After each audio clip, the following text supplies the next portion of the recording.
Bonjour à tous, contente de vous retrouver après un petit moment de silence. Ça fait très longtemps que j'ai pas pu faire de vidéo parce que tout simplement j'avais pas le temps. Mais là je suis vraiment contente d'enfin retrouver quelques minutes pour vous parler d'un petit bijou qui s'appelle Babylon on a Thin Wire.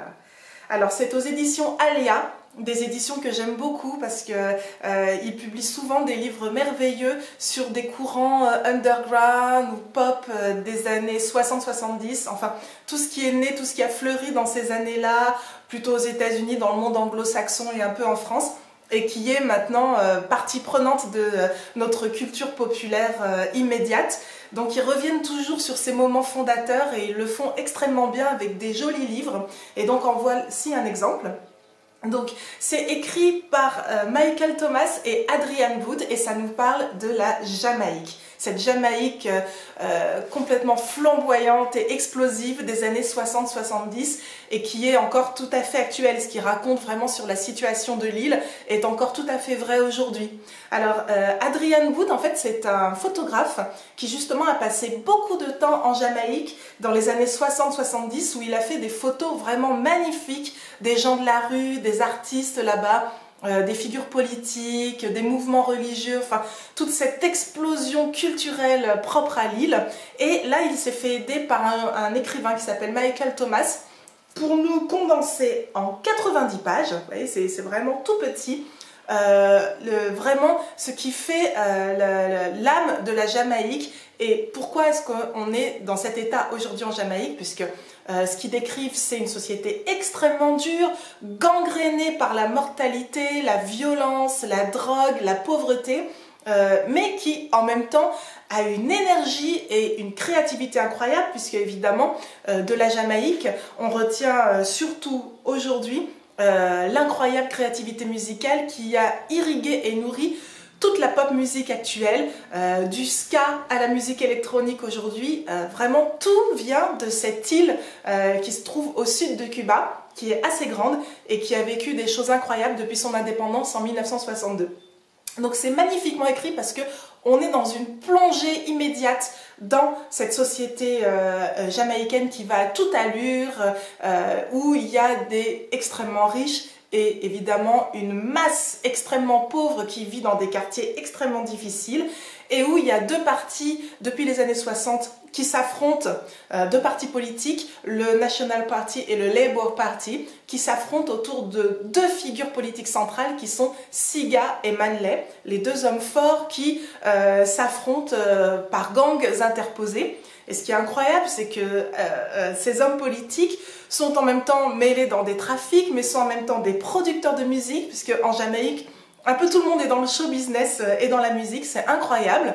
Et votre voisin peut tout à fait sortir un pistolet et vouloir vous dérouiller dans la seconde, et puis juste après, aller enregistrer un disque incroyable chez un de ces petits producteurs qui fleurissent dans la rue et qui vous donne 3 $ pour vous enregistrer et ensuite vend des millions de disques sur la planète entière. Donc c'est vraiment, on est embarqué en fait dans une voiture à toute allure et on déboule dans les rues de Kingston avec ce petit bouquin. C'est incroyable, on ne le lâche pas hein, sur 90 pages et les auteurs ont la prouesse de nous expliquer en 90 pages à la fois les séquelles de la colonisation, l'indépendance, la bauxite, cette ressource qui est exploitée par les firmes multinationales et notamment américaines et qui évidemment fait des ravages sociaux. La ganja, cette plante donc, qui a des effets surpuissants et qui est fumée en abondance et surabondance par les rastas de l'île, ce qui peut les rendre complètement amorphes mais peut aussi les rendre complètement fous. Donc tous les mouvements un peu mystico-religieux de l'île, avec les rastamen bien sûr, qui croient en une espèce de vision idyllique de l'Afrique où ils sont amenés à retourner un jour et qui sont complètement détachés de toute réalité quotidienne.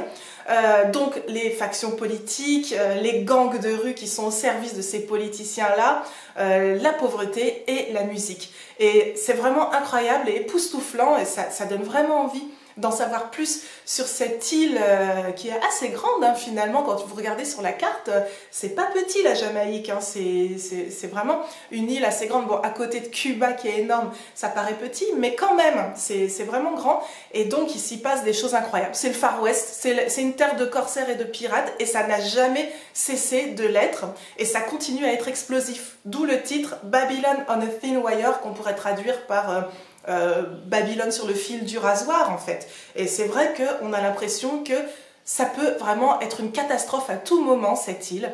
Et en même temps, bah, les gens vivent, les gens survivent, les gens se trouvent un petit peu les croyances qu'ils peuvent pour continuer à lutter tous les jours. Et il y a cette créativité incroyable.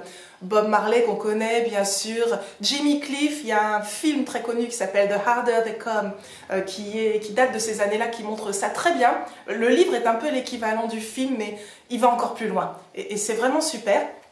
Et alors là, moi j'ai la toute petite édition, hein, donc 90 pages, ça m'a coûté quelques euros, c'est super. Mais je crois qu'il existe une version beaucoup plus luxueuse du bouquin avec les photos justement d'Adrian Booth, pardon, des photos somptueuses. Donc bon, ça vaut le coup aussi de se procurer la version luxueuse, mais déjà pour quelques euros, peut-être 4 euros, vous avez un condensé magnifique. C'est une écriture somptueuse, très très américaine, qui va à toute vitesse. Moi j'aime beaucoup ça, et donc ça vaut vraiment le coup de vous jeter sur ce petit opus des éditions Alia. Voilà, je vous dis à très bientôt pour une nouvelle vidéo. Ciao!